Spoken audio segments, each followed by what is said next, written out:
Morning students. मैं श्रीमती सत्यवती, आपकी हिंदी की अध्यापिका। आज हम पाठ 12 पढ़ेंगे। हमारे पाठ का नाम है सहायता का फल। किसी की मदद करने का क्या फल हो सकता है, तो उसके बारे में आज हम एक कहानी के जरिए पढ़ेंगे। पाठ परिचय। प्रस्तुत पाठ में एक बोने और 3 भाइयों की कहानी है। वह प्रत्येक से खाने के लिए कुछ मांगता है। बेटा, जो ये पाठ है इसमें एक बोना है और 3 भाई हैं। वह यानी बोना, प्रत्येक यानी एक एक भाई से खाने के लिए कुछ मांगता है। 2 बड़े भाई तो उससे मुंह मोड़ लेते हैं, किंतु छोटा भाई उसे खाने के लिए देता है। जो 2 बड़े भाई थे वो तो उससे मुंह मोड़ लेते हैं, यानी उसको खाना देने से मना कर देते हैं, लेकिन जो छोटा भाई था उसे खाने के लिए देता है और बदले में ढेर सारा प्यार और सुख पाता है। जब वो उस बोने की मदद करता है तो उसे बदले में बहुत सारा प्यार और सुख मिलता है। एक बूढ़े आदमी के 3 बेटे थे। तीनों घर का सारा कामकाज संभालते थे कि तीनों भाई मिलजुल कर घर का कामकाज करते थे। एक दिन बड़े लड़के की जंगल से लकड़ियां लेकर आने की बारी थी। तीनों भाई बारी बारी से जंगल से लकड़ियां काट कर लेकर आते थे। तो एक दिन बड़े लड़के की जंगल से लकड़ियां लेकर आने की बारी थी। दोपहर तक उसने बहुत सारी लकड़ियां काटी, ठकाठक ठकाठक।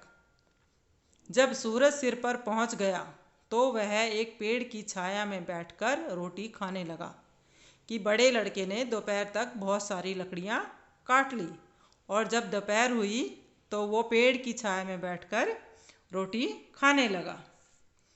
अचानक एक बोना उसके आगे आकर खड़ा हो गया और कहने लगा, भूखा हूँ मैं, रोटी दे दो, बड़ी नहीं तो छोटी दे दो।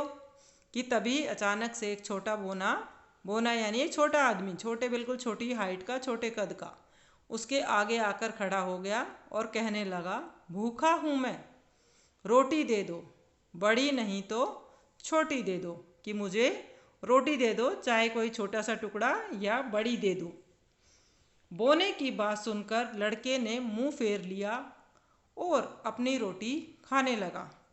उस बोने की बात सुनकर जो बड़े वाला लड़का था उसने दूसरी तरफ मुंह घुमा लिया और अपनी रोटी खाने लगा। बोना उदास हो गया, वह मुंह में कुछ बुदबुदाया और वहां से चला गया। रोटी खाकर लड़के ने पीछे देखा। जैसे ही लड़के की रोटी खत्म हुई तो उसने पीछे मुड़कर देखा, सारी लकड़ियां गायब थी। वह खाली हाथ घर लौट आया। खाली हाथ क्यों आया? क्योंकि उसकी जो लकड़ियां काटी हुई थी वो सारी गायब हो गई थी।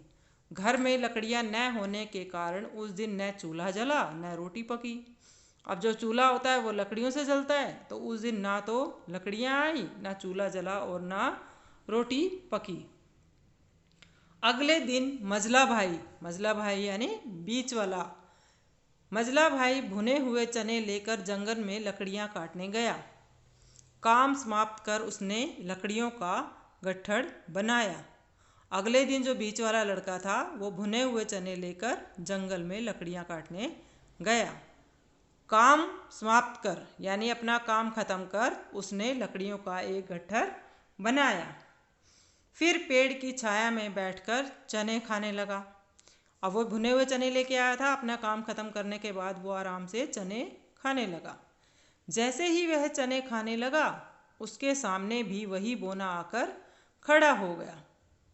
बोना बोला, भूखा हूँ मैं, चने दे दो, थोड़े दो या ज़्यादा दे दो। अब जो वो बोना था उस लड़के के सामने भी आ गया और उससे चने मांगने लगा। उसकी बात सुनकर मझले भाई ने भी मुख मोड़ लिया और चने खाने लगा। उदास होकर बोने ने फिर कुछ कहा। अब जो ये बीच वाला लड़का था इसने भी मुंह मोड़ लिया। बोना उदास हो गया और उसने कुछ कहा। मझला भाई चने खाकर लकड़ियों का गट्ठर उठाने को मुड़ा। अब जब उसने चने खा लिए लड़के ने, तो वो लकड़ियां उठाने के लिए मुड़ा, पर वहाँ गट्ठर था ही नहीं। वह भी खाली हाथ घर लौट आया।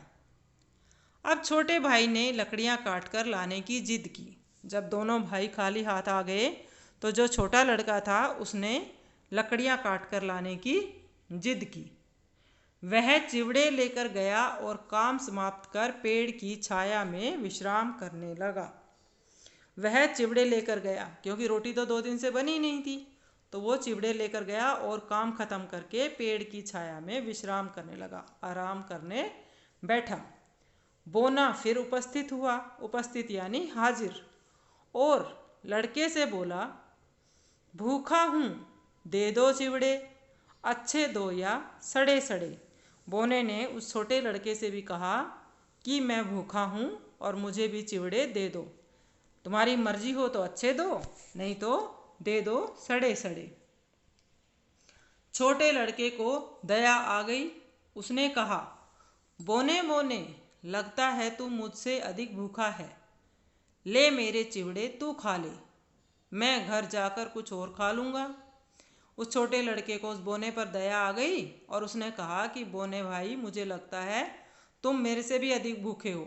ये लो मेरे चिवड़े, तुम खा लो, मैं घर जाके कुछ और खा लूँगा। चिवड़े खाते हुए बोना बोला, छोटे लड़के, मैं हूँ बोना, मैं हूँ बोना, मैं हूँ बोना। 2 दाने चिवड़े के खाकर पेट गया मेरा भर। कि उसने थोड़े से ही चिवड़े खाए और उसका पेट भर गया। बाकी चिवड़े तुम ही खा लो, खाकर अपनी भूख मिटा लो। ये बाकी के जो चिवड़े हैं इसे तुम खा लो और अपनी भूख मिटा लो। लड़का ज्यों ही चिवड़े खाने लगा, त्यों ही उसने देखा कि सारे चिवड़े सोने चांदी के बन गए हैं। यह देखकर वह बहुत चकित हुआ और बोने की तरफ देखने लगा। जब लड़का दोबारा चिवड़े खाने लगा, तो उसने देखा कि जो सारे चिवड़े थे वो सोने चांदी के बन गए हैं। यह देखकर वह बहुत चकित हुआ, चकित यानी हैरान, और बोने की तरफ देखने लगा। किंतु बोना अब वहाँ नहीं था। उसके बदले वहाँ राजा इंद्र खड़े थे। राजा इंद्र ने लड़के से कहा, जब छोटे लड़के ने पीछे मुड़ के देखा तो वहाँ बोना नहीं, राजा इंद्र खड़े थे। राजा इंद्र ने लड़के से कहा, क्या कहा? राजा इंद्र, हमारा नाम दया परखना अपना काम। दुखियों पर जो दया दिखाते, देता हूँ मैं उन्हें इनाम। कि मेरा नाम राजा इंद्र है और दया परखना मेरा काम है। जो लोग दुखियों पर दया करते हैं, मैं उन्हें इनाम देता हूँ। राजा इंद्र ने कहा, तेरे दोनों बड़े भाई परीक्षा में असफल रहे, इसलिए मैंने उन्हें दंड दिया।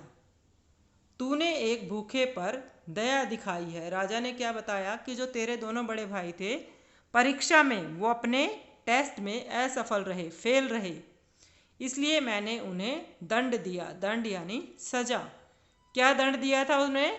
उन दोनों की लकड़ियां गायब कर दी थी। तूने एक भूखे पर दया दिखाई है, मांग, तू क्या वरदान मांगता है? फिर राजा ने पूछा छोटे लड़के से कि बताओ तुम क्या वरदान मांगते हो। छोटे लड़के ने कहा, महाराज, मेरे दोनों भाइयों को क्षमा कर दें। क्षमा यानी माफ। हमारा घर धन धान्य से भरा रहे, हमारा घर पैसों से और अनाज से हमेशा भरा रहे। राजा इंद्र ऐसा ही होगा कहकर अदृश्य हो गए। अदृश्य यानी गायब।